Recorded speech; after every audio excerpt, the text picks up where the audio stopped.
Okay, good day guys, no? Ito, may ididip din tayo ngayon na Samsung Wobble. Yung mga ganitong model guys. Tuturo natin ang mga step by step.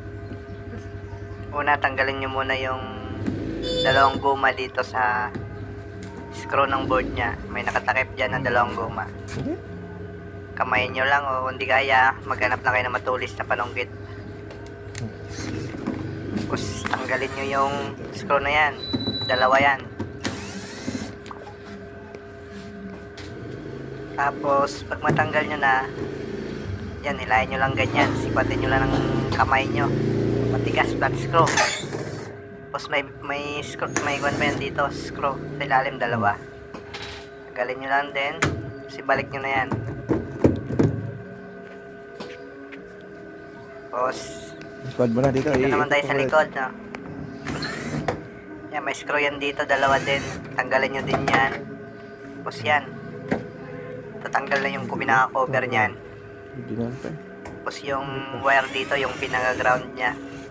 Ground sa body. Tanggalin nyo lang din yung screw niyan. Tapos yung Hindi ba yan? socket dito ng motor. Sa drain motor. Yan tanggalin nyo lang din yung socket na yan. Tapos buksan nyo yung likod, dalawang screw ulit.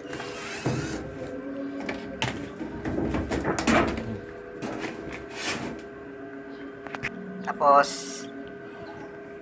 tanggalin nyo yung pinaka-hose ng water level sensor. Tanggalin nyo lang yan. Mamaya, huwag nyo lang din kalimutan ibalik.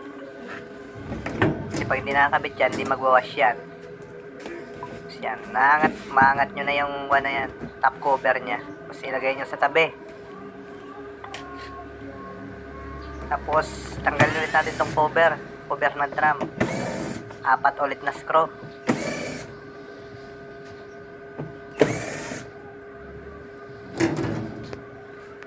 Yan, matanggal na. Tapos dito naman tayo sa pulsator nya. Kuha kayo ng flat screw. Magkala number 10 pala. Tapos sungkitin nyo yung pinaka-cover ng bolt nya dyan. Yung naglalak ng pulsator yan. Sikwatin nyo lang yan.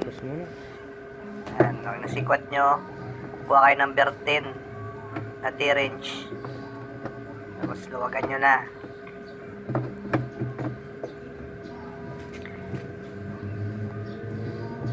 Tapos pag pagaramdam nyo na malambot na siya, pwede nyo na hilahin yun. Hawakan nyo ng dulo nun. Tapos yung pinaka-bolt nya dito, pinaka-lock ng drum, 36mm na bolt yan. Sobrang tigas niyan, pag mga ganitong wobble. Alam na ibang mga technician yan.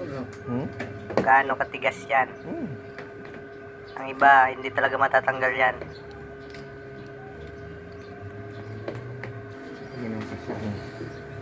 Pero nasolusyonan na namin yan. Yan, meron kaming impact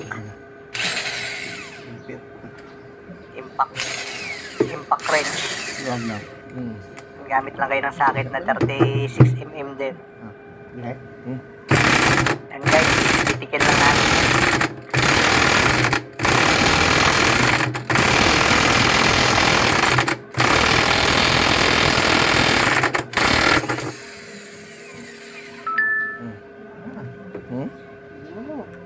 Hindi kaya?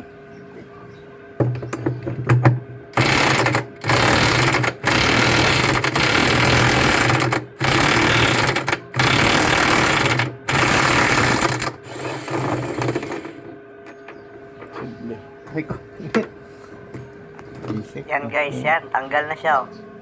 Tanggal na. Yan, saglit lang. Pag ganyan ang gamit natin. Basic. Pag pupukin kasi yan, matigas talaga. Mayroong matitigas na hindi na talaga Ay, kaya. matigas. Matigas.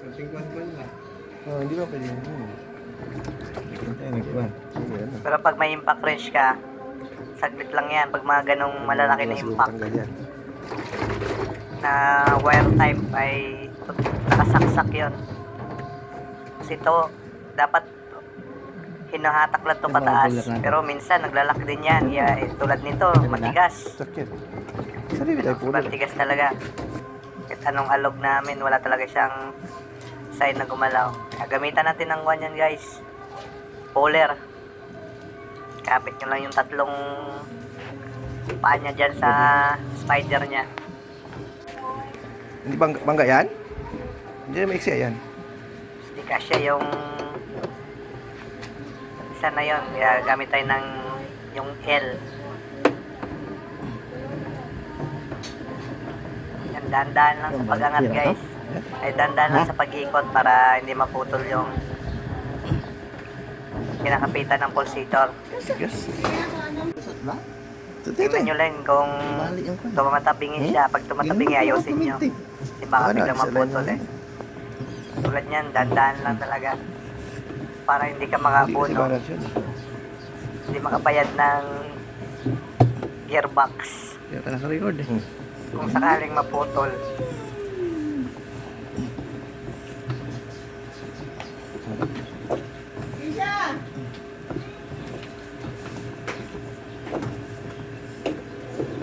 Yan, pagramdam mo ng malambot na sabihin, umangat na yan.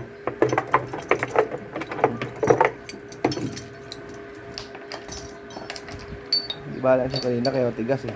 Ayan, iangat na natin yung pinaka-drum niya. Tingnan na natin yung dumi niya. Tiko ay. Yan yung dumi niya guys, oh. Yan. Gilid din. Mahalo na rin kasi yan sa mga damit. Pag Okay. natatanggal na, bumabakbak na. Tapos, tanggalin nyo ulit yung drum balancer niya. May screw ulit yan dyan. Tanggalin nyo lang yung screw na yan. Para yung sa may filter niya, malilinis din.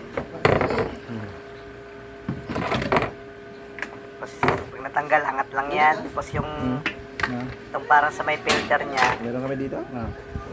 inaangat lang din yan guys. Yan. Kailangan nyo lang pa slide pataas. Slide nyo lang pataas. Yan. Hindi lang pataas yan, tanggal na yan. Yan na guys, yan, nalinis na namin yan guys. Yan o, yung drum niya malinis na. Pati yung stainless niya, malinis na rin.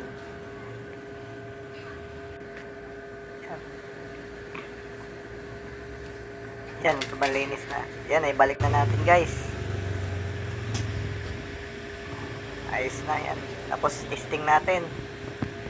Kailangan testing natin bago buksan at saka pagkatapos para hindi na tayo pabalik-balik. Wala nang back jump. Yan, ayos na. Salamat sa panonood. I-subscribe nyo ako guys para sa iba pang mga videos na ilalabas namin. Maraming salamat.